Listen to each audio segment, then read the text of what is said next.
Hej og velkommen til denne præsentation af Odysseens 5. sang. Jeg vil starte med en lille kort opsummering af noget grundlæggende ved Epos og Homer, og så går jeg lidt i dybden med 5. sang.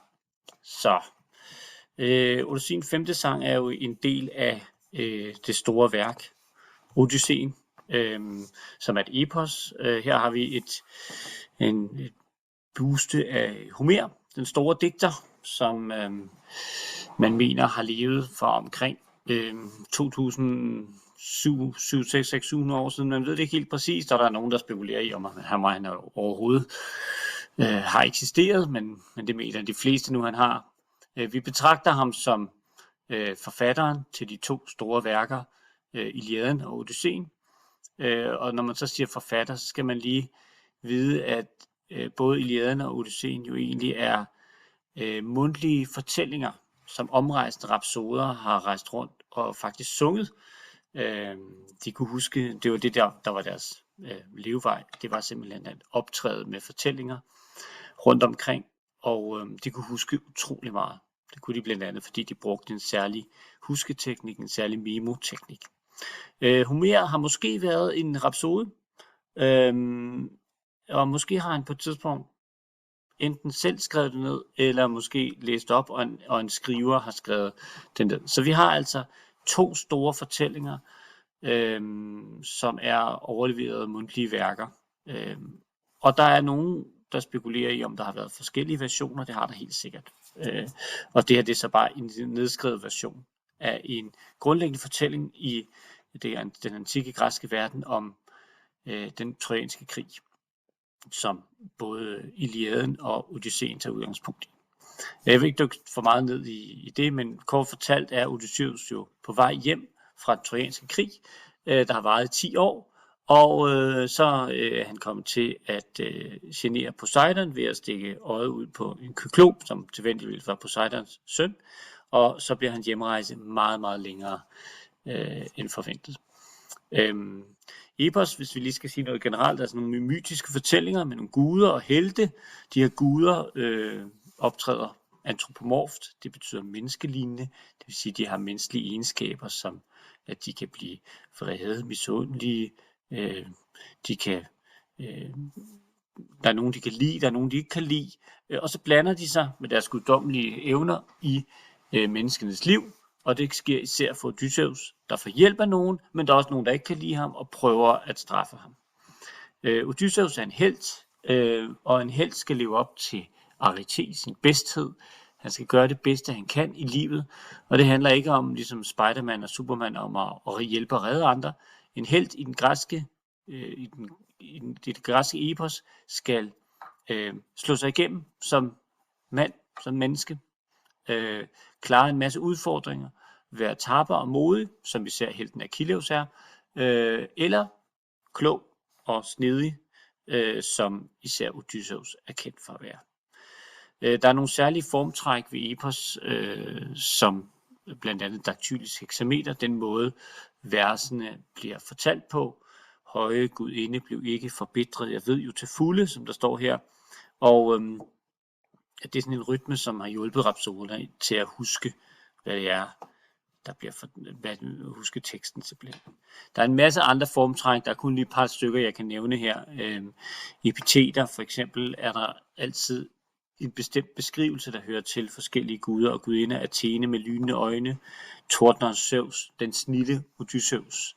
Og det handler simpelthen om at fylde linjen ud i det her daktyliske hexameter, altså det her versemål. Hvis man mangler nogle stavelser, så kan man lige fylde det ud med et epitet. Patronymikon, det er typisk, bliver de ikke kaldt Zeus altid, så bliver han kaldt Kroniden, fordi man bliver opkaldt efter sin far. Det har noget med at gøre, det er jo et slægtssamfund, hvor man hele tiden ærer sin slægt, og det kan man blandt andet gøre ved at omtale personens far i stedet for en selv. Homeriske lignelser er et andet genretræk, hvor man på et par linjer sammenligner noget, en person gør i teksten, ligesom når man så kommer der en lang metafor, der typisk kan vare 3, 4, 5 linjer. Det kan vi ikke bruge så meget tid på lige nu, fordi nu skal vi nemlig i gang. Kort fortalt skal man lige vide, at første sang er startet faktisk i slutningen af hele den her lange rejse. Athene og Zeus sidder oppe på Olympen. De olympiske guder sidder deroppe og diskuterer, hvor synd det er for Odysseus, at han stadig flakker rundt på må og få, og ikke kan få lov til at komme hjem til sit elskede Ithaka, til sin kone Penelope og sin søn Telemachos, som han jo nok nærmest aldrig rigtig har set, den her knap 20-årige søn. De beslutter sig for, at han skal hjem. Også fordi der er en underliggende forståelse af, at det er hans skæbne at komme hjem, altså Moira. Poseidon ønsker ikke, at han skal komme hjem, men de her to guder bliver enige om, at nu må det være tid. De beslutter sig for at sende Hermes ned til den ø, hvor Odysseus lige nu er fanget, nemlig øen Ogygia, hvor han efter et skibbrud, hvor han har mistet alle sine mænd, er fanget hos nymfen Kalypso. Og det er der, hvor vi træder ind her i 5. sang, og det her der er en illustration af, hvordan hun kan have set ud. I hvert fald må man sige, at en nymfe, det er en ret lækker gudinde. Hun har ikke nødvendigvis magt, ligesom nogle af de olympiske guder har, men hun er en gudinde, det vil sige, at hun er udødelig, og Odysseus er strandet her på den her øde ø, som er præget af natur, og det er sådan en slags paradis, og så er der altså den her utrolig lækre dame, som bor i en grotte, og som, de har sex hver dag. Det står der simpelthen i teksten. Så han har været fanget hos hende her i 7 år, og så kan man diskutere, hvorfor han er blevet der i 7 år, og nu først vil hjem nu. Der står i teksten, at nu var han blevet træt af at være der. Hende her Kalypso repræsenterer jo en eller anden dragende kraft, og hun er sat i forbindelse med det, man kalder de ketoniske guddomme, der har noget med frugtbarhed, men også med død at gøre, en eller anden cyklus af liv og død,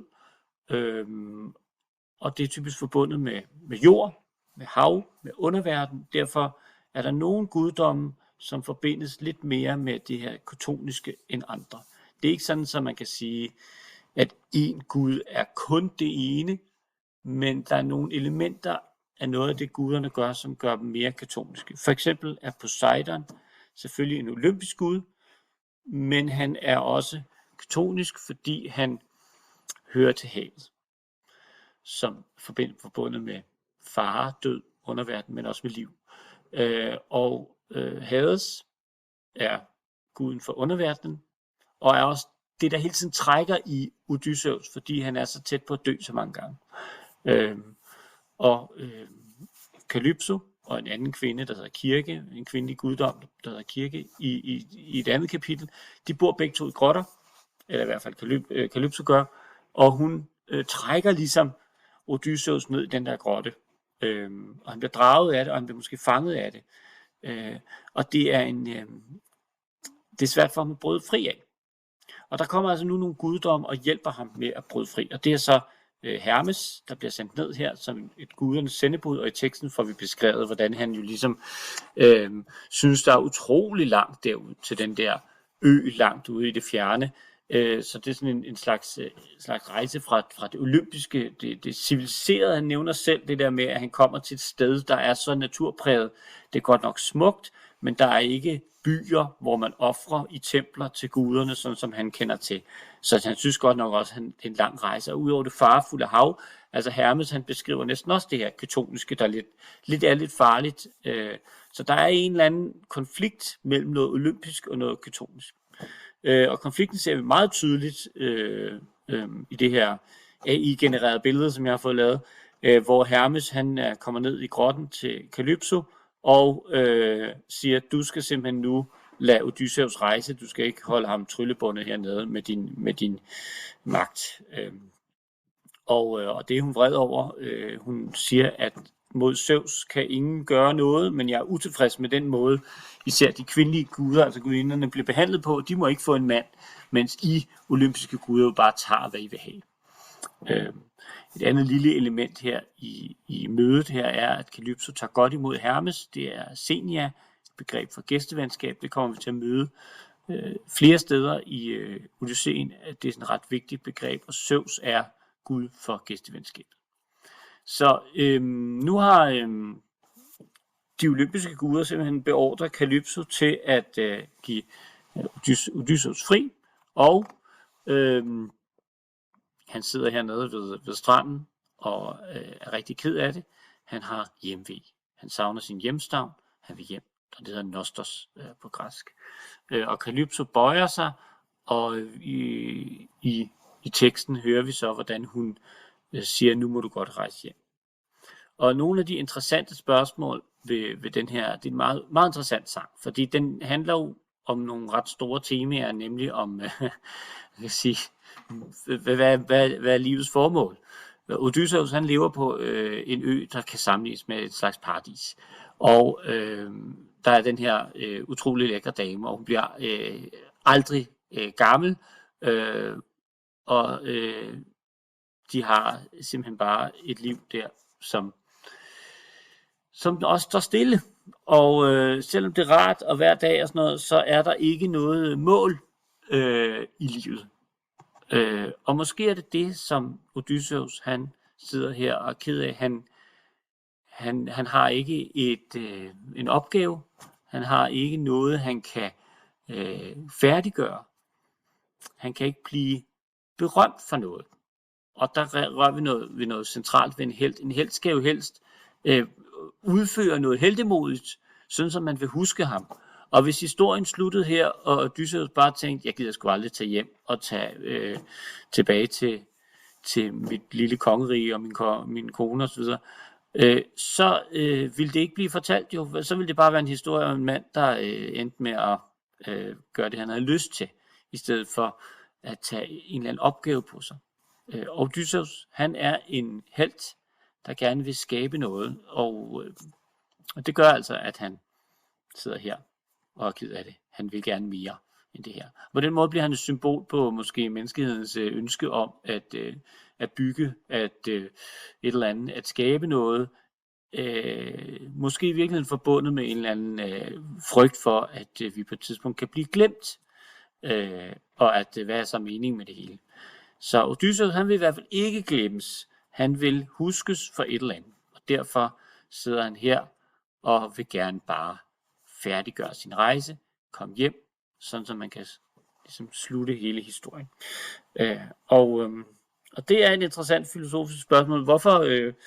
Hvorfor bliver han der så længe? Hvorfor vil han så til sidst hjem? Hvad er det for er det en gave eller en forbandelse, det her Kalypso tilbyder Odysseus?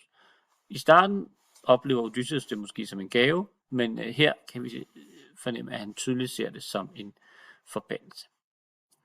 Så det er femte sang i sin nødskal, og nu skal Odysseus så rejse, og han får lov til at fælde et par træer. Symbolsk går Kalypso væk, da han bygger et skib, fordi nu er Odysseus en mand, der tager naturen i sin magt og skaber noget ud af det med sin opfindsomhed og dygtighed. Og hun tilhører jo noget naturligt, og det er ikke naturligt at fælde et træ og bygge et skib ud af det. Det er noget, som Odysseus kan. Han repræsenterer noget, hvor mennesket skaber noget ud af naturen, og tager ejerskab over naturen. Og det er hun jo ikke. Hun er jo en slags natur.